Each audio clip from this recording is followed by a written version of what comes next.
Hey guys, Jesse here. Okay, normally we talk about survival things, different things you can do to survive, what you can have with you, um, and even threats of what you could be facing whenever you are out. But today I wanted to talk mainly about how you can get supplies. I've had a couple conversations with some people that have seen my videos, and most of them seem to be basically in the same boat I am, where you're kind of like they're more like the poor survivalist. Don't have a ton of money, don't have a lot of excess money to spend on this. So I decided to come up with a small little deal that applies, I think, to most people on how to save money.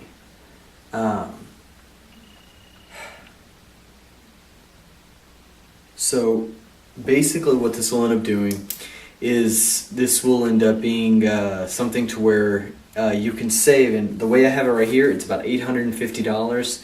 These are just a couple of tiny little things you can change that will end up saving you money, and I actually do have a couple more ideas after these as well, but these are just some basic ones that I think apply to most people.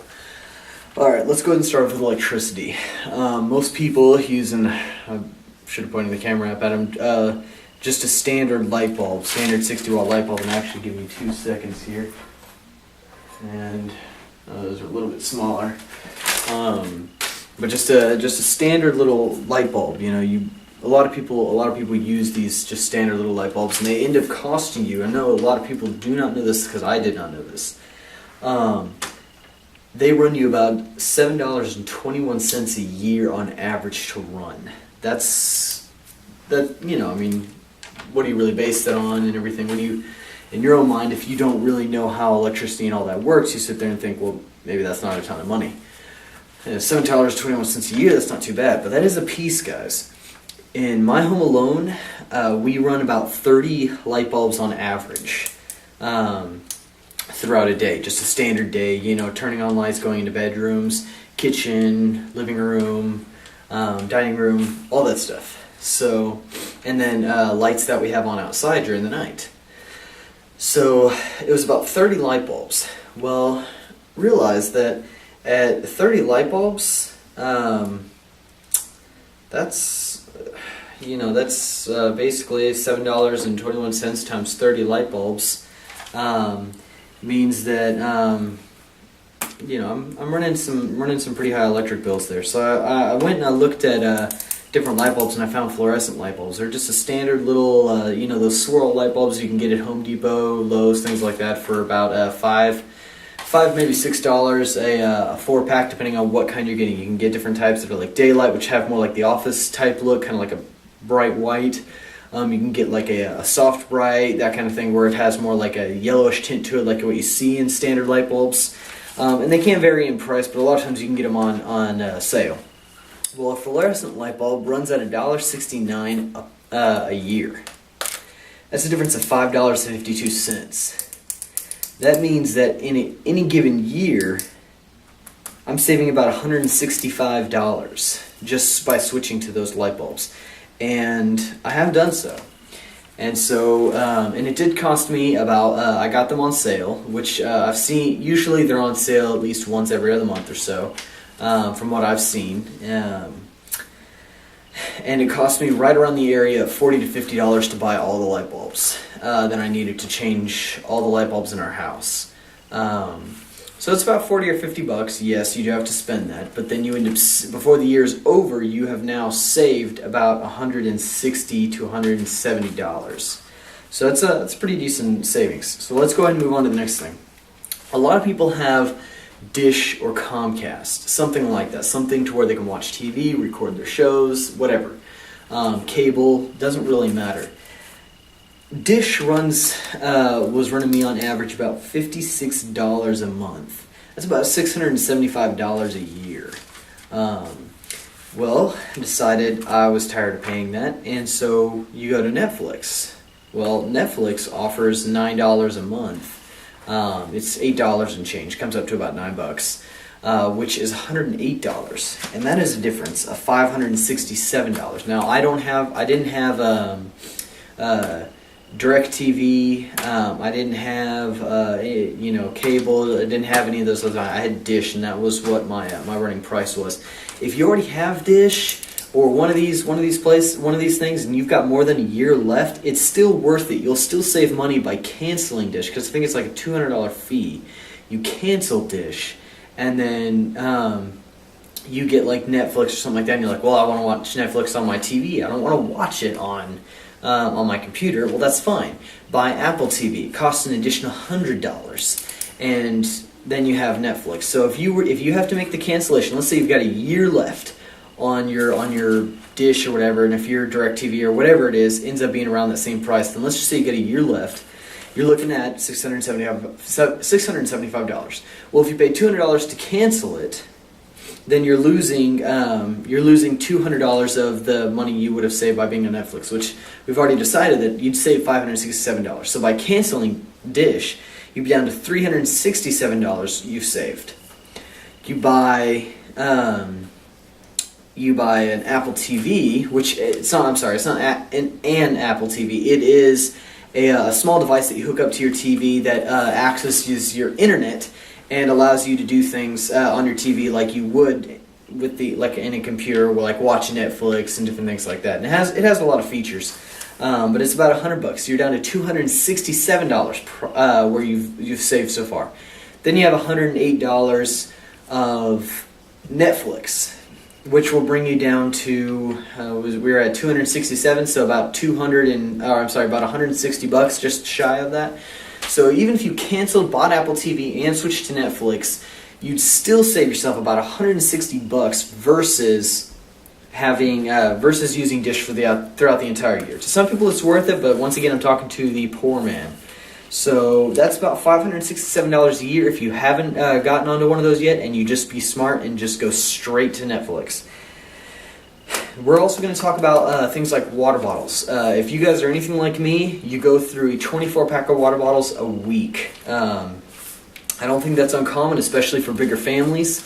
But a pack of water bottles a week, a 24-pack, is nothing for me. I mean, that's pretty common. So what I ended up realizing was that I was spending about $180 to $185 a year on water bottles, and that's the water bottles cost me about $3.50 a piece, the packs, which is about, I think, average price for most people. If you're getting kind of like the off-brand, which I don't buy the special on-brands, it makes no difference to me. But I'm spending about $180, $185 a year on water bottles, and I was thinking, man, that just seems like huge waste. But I don't want to buy a bunch of plastic, reusable bottles and then have to constantly be filling them up and constantly doing that. And then I decided, yeah, I kind of do. Well, then the only downside with that is that you had to buy your own filters and do all that kind of. You have to buy, you want to get your own filtered water, but you can get a little filter thing for your sink. You can get a filter thing, pitcher that filters your water for you, does all that kind of stuff. I think that's all great, and I actually do have a couple of those. But what I decided to do first, before I get these plastic bottles, before I start doing this and doing the reusable bottles and just constantly have my fridge full of reusable bottles, was I decided that I'm going to start taking those plastic bottles that I'm buying and I'm going to start reusing them. And the problem is that, let me check my time real quick. Okay, I'm still at 9 minutes. The problem that most people will say is, okay, well, the plastic will eventually start to deteriorate, it'll start to get in the water, and that's absolutely true. But it's going to last more than 2 or 3 times, guys, which I only use them 3 times now. So I get a water bottle, pop it open.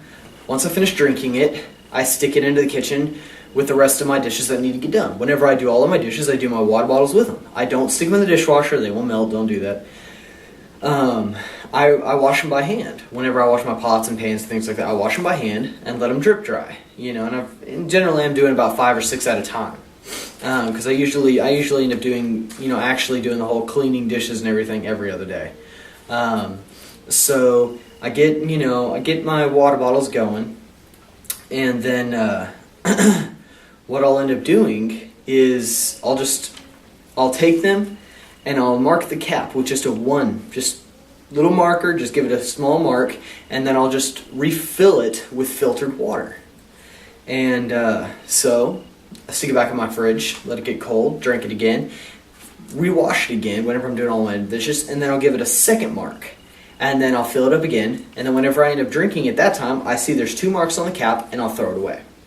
So I've given it, it's now gotten 3 uses, which obviously cuts my water bottle bill by into 1/3 of what the original price was. So went from $182 to about $60, which is a savings of obviously about $121. So if you take these numbers, we're talking about $165 for electricity, $567 for like dish, satellite, that kind of thing, and $120 for water. You're looking at about $850. I'm done with this, which obviously $850, you can do a lot with that. If you are a survivalist and you don't have a gun but you want to get a gun, $850 will buy you either a very, very expensive, nice handgun. It could buy you a couple of 22s. It could buy you a shotgun, a very expensive shotgun. It could buy you, like the 9mm I have in one of my videos, it could buy you 2 of those. And it's a great 9mm. I have enjoyed it. I've put hundreds of rounds through it, and I have yet to have a single issue with it. The Heritage Rough Rider that I've shown you, my little revolver, you could buy yourself about 4 of those with the $850. And once again, same thing. I have put hundreds and hundreds of rounds through it. Have yet to have a single issue with it. But then just for a couple of other little things, tips and stuff like that for people who are looking to save money. This can save you money as well. Laundry detergent and fabric softener. I buy the cheap stuff. I just do. I've never been into buying expensive things like that. I'm like, my clothes, as long as they get washed, I don't care. I don't need them to smell a certain smell or anything like that. As long as they're clean, that's all I care about. Well, I ended up realizing that I was spending about $10 on laundry detergent and maybe about $8 on fabric softener. And so I'm spending, roughly about $20 once you add tax in and everything. And I was doing that about 4 or 5 times a year. So I'm looking at $80 to $100. And that's obviously, for a bigger family, you're looking at spending way more than that. Thinking, man, that is a lot of money. But I looked up, you can make your own laundry detergent. And I use it as my laundry detergent and fabric softener now.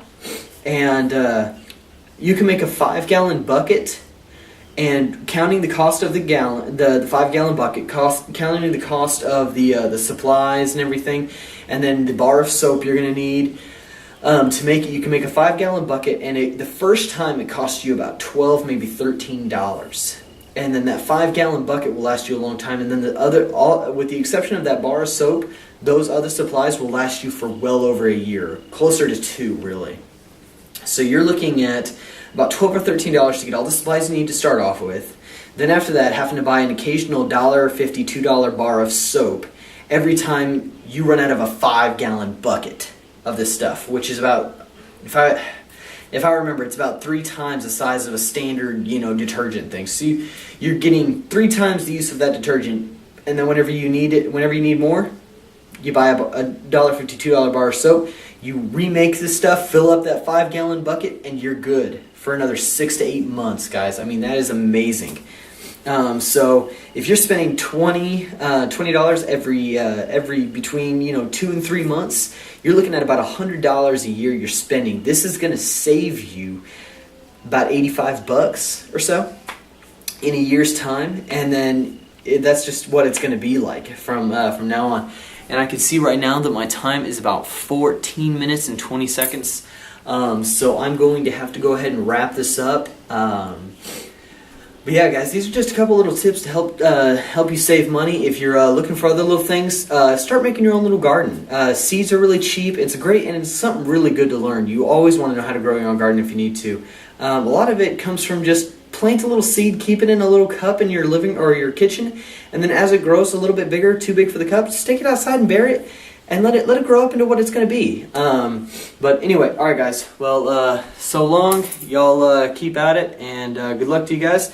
If y'all have any questions, comments, or concerns, just email me or comment. Thanks.